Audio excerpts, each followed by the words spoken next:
Bismillahirrahmanirrahim. Assalamu alaikum student. Hope you are all fine. This is the last lecture of your course which is related to the phrasal verbs. Yes, you heard this word phrasal verbs before, but it is not used as a daily usage, so you are less familiar with these terms phrasal verbs. In this lecture, we will discuss that what are the phrasal verbs, how they are used, what are the kinds of phrasal verbs, and what is the function of phrasal verbs in the sentence, and what are its importance. Clear? We will start our lecture with the definition of phrasal verbs. That what's a phrasal verb? A phrasal verb is a verb followed by the prepositions or an adverb. The combinations creates a meaning different from the original verb alone. Yes, student, it is also a type of a verb, means some actions, but these verbs not come alone. It always combined with the preposition or some adverb. So a group of words form with the combination of verb, preposition or adjective, so it gives the different meanings than the original verb. Student, when there is a single verb, it conveys the meanings differently. But when it combines with the prepositions and adverbs, it creates a different meaning, right? So, phrasal verbs are the part of the large group of verb called the multi-parts or the multi-words. Yes, they are not a single or isolated word, but they always come in a combined form, in a group form. So these group form verbs are known as the multi-parts and the multi-words. The preposition or adverb that follows the verb is sometimes called the participle. Particles, so it is here, you can say that an MCQ of your exam, that what is the preposition and adverb that follows the verb in the phrasal verbs are called, so they are called the particles. Phrasal verbs and other multi-words verbs are an important part of the English language. However, they are mainly used in spoken English and informal texts.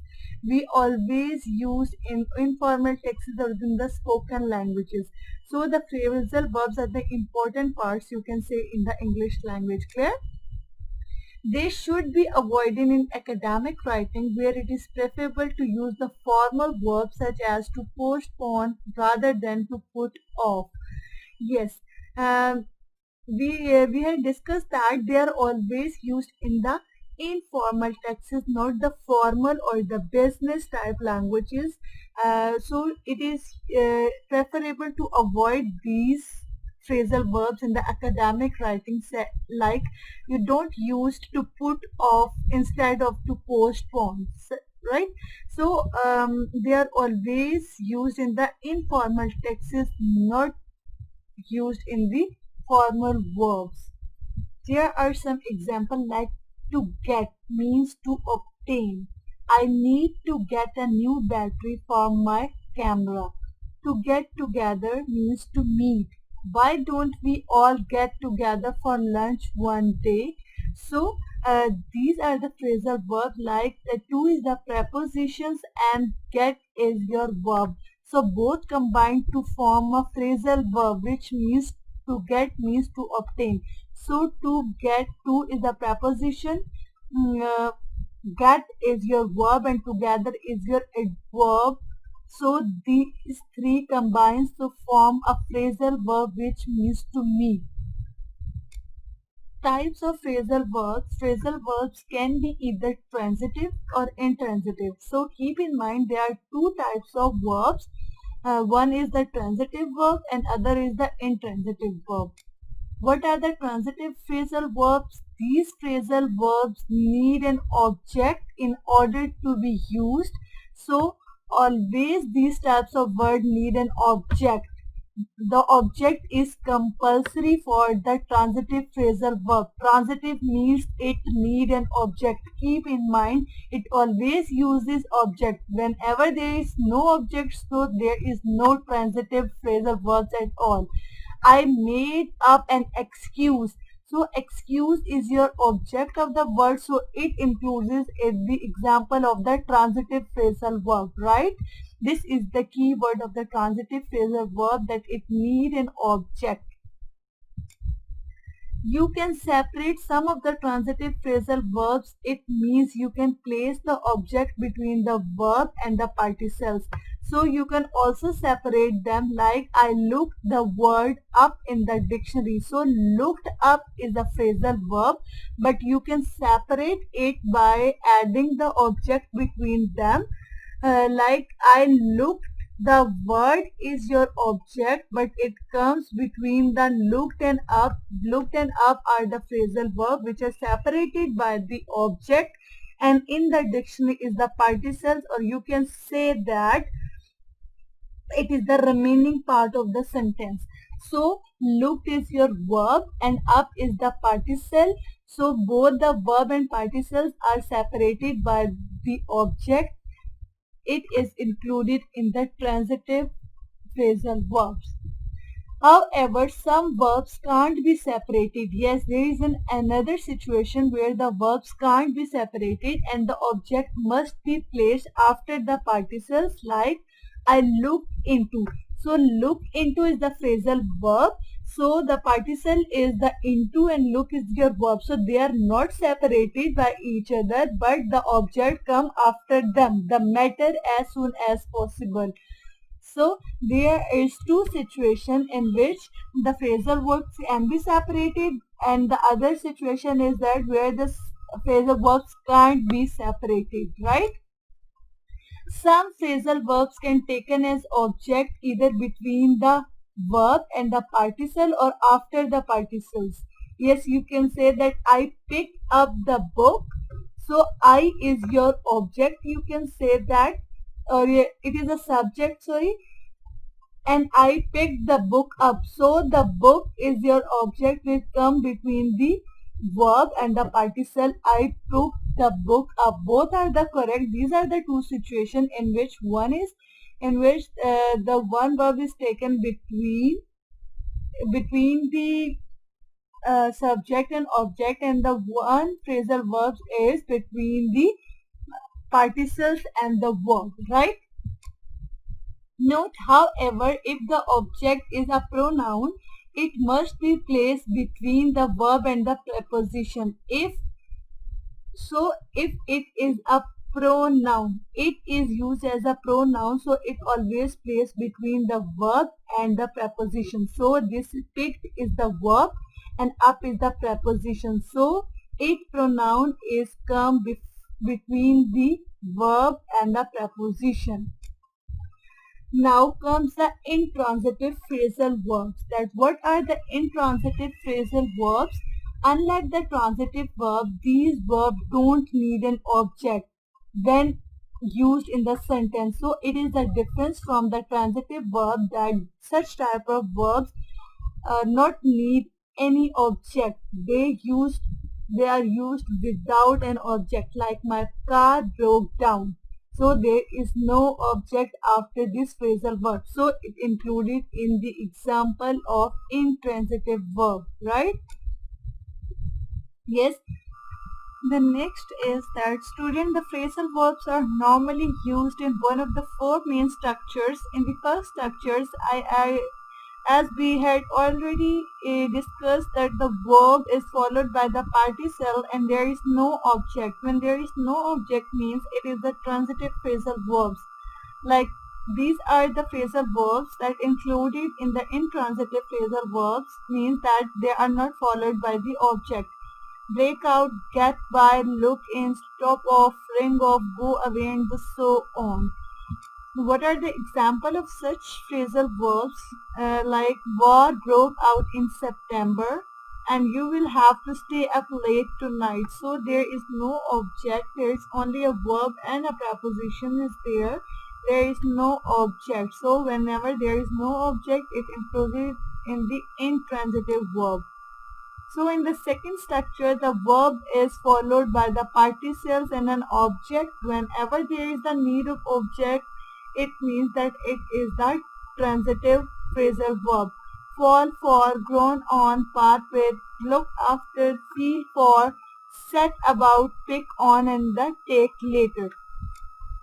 She looked after her invalid mother. Peter takes after his father, but Joe is more like me. So the mother and his me are you can say that they are the object, and whenever the verb need an object, it included in the transitive verb or along with the prepositions, it means that it is the intransitive phrasal verbs. Clear? In the third structure, students, the verb is followed by the object and the participle only. Answer back, call back, count in, order about, ask in, catch out, invite out, tell apart.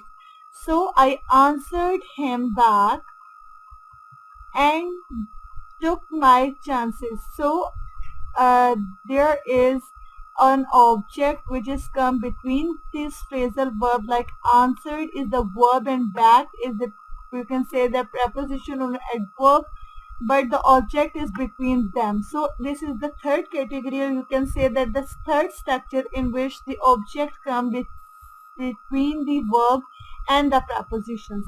He loved to order people about. So order about, in order about, there is the people between which is the objects. So there, in the next structure, some phrasal verbs can be used in both the second structure and the third structure, means the verb followed by the particles and an object, or the verb followed by the object and a participle. Both situation is there that there may be a the participle come first and the object second, or the object come first and the participle second. So in such type of situations, following are the phrasal verb which is used in the sentence, like add on, hand over, put away, take up, bring up, knock over, put up, tear up, call up, point out, rub out, and throw away. Right? Following are the example, like I took ages to clean up the mess, or you can say that I took ages to clean the mess up. Both the situations are correct in the sentence because the fourth one structure is in between the second and the third structure. You can use the verb along with the particle and then object, or you can also use the verb along with the object then the particles. So there was such a mess, I took ages to clean it up. You can also write it in this way. This is the fourth category. There is a warning that if object is the pronoun, it must go in front of the particles. You cannot say he cleaned up it. So whenever there is a use of pronoun, students, it is must be noted that it comes in the front of the particle, not after the participle. Like you cannot say that he cleaned up it. So it is not come after the participle, but it always come before the participle. Like you can say that he cleaned it up, not up it, right? So in the fourth structure, so what is the fourth structure? The verb is followed by the participle and the preposition with an object. So there is the fourth category in which there is an addition of preposition. So what are the phrasal verbs that are used in such type of situations? That are the break out of, keep on at, put up with, catch up with, look forward to, run away with, make off with, stick up for, get on with, miss out on, talk down to, go down with, right? So these are, there is an addition of the preposition in such type of sentences. For example, you go ahead, I'll catch up with you later. So there is a verb catch, then there is the up is your, you can say that the participles along with the with, your preposition, and then the object you. So children have to learn to stick up for themselves.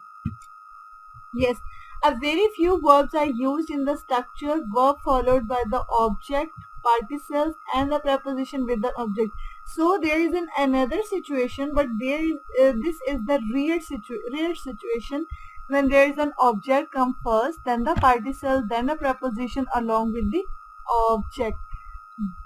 Do out of, put up to, talk out of, put down to, take out on. For examples, Steve tried to talk her out of it. I'll take you up on that generous invitation. So, talk is your verb, her is your object, which is followed by the particle and then the preposition. So, the sequence is in the way verb, object, particles and the prepositions. But it is the very rare sentences which are used in a daily life usage. Yes. So student, this is the short lecture about the phrasal verbs. I can send you the list of the phrasal verbs included in the course. So you can learn it by your own self that these phrasal verbs can be used or maybe come in the form of MCQs or the questions. So these phrasal verbs you can learn by your own. If there is any ambiguity in these lectures or you have any confusion about this concept, you will discuss it with me and I'll send you the list of the phrasal verbs so you can learn it by your own self. Thank you. Allah Hafiz.